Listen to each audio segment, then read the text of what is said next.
मराठी भाषा संवर्धन पंधरवड्यानिमित्त काव्य वाचन कार्यक्रम पार पडला।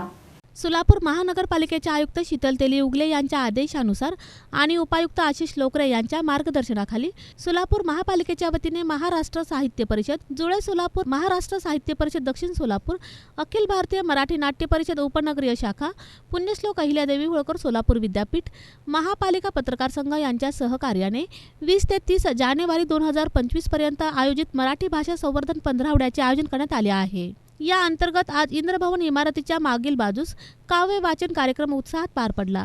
यावेळी विचारमंचावर महापालिका अतिरिक्त आयुक्त संदीप कारंजे, उपायुक्त आशिष लोकरे, सहाय्यक आयुक्त शशिकांत भोसले, मसाप जुळे सोलापूर अध्यक्ष पद्माकर कुलकर्णी, कार्यवाहक गिरीश दुनाखे, मसाप दक्षिण सोलापूर कार्याध्यक्ष प्रशांत बडवे, अखिल भारतीय मराठी नाट्य परिषद उपनगरीय शाखा अध्यक्ष विजय साळुंखे, पुण्यश्लोक अहिल्यादेवी होळकर सोलापूर विद्यापीठ सह कुलसचिव डॉक्टर शिवाजी शिंदे, दैनिक संचारचे वरिष्ठ उपसंपादक प्रशांत जोशी, महापालिका पत्रकार संघाचे अध्यक्ष किरण बनसोडे आदींसह मान्यवरांची यावेळी प्रमुख उपस्थिती होती। कवितेचं नाव आहे वारा करील घात।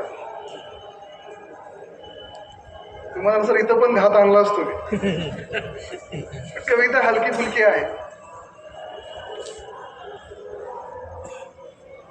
मनमोहक तुझ्या नयनात, मनमोहक तुझ्या नयनात सखे विस्फारली सांजवात,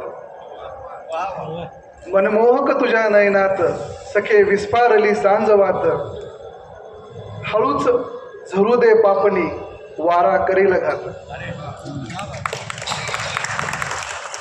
आसावलेल्या निळ्या नयनी, आसावलेल्या निळ्या नयनी दाटले पानावलेले मेघ, हळूच पदर लाव सखे वारा करील घात। यावेळी कवी राजेंद्र भोसले, गिरीश दुनाखे, मारुती कटकदोंड, रामचंद्र धर्मसाले, कालिदास चवडेकर, डॉक्टर शिवाजी शिंदे, गोविंद काळे, वंदना कुलकर्णी, रेणुका महागावकर, रेणुका भुदारम आदी मान्यवर कवींनी आपल्या एकापेक्षा एक सरस अशा कविता सादर केल्या।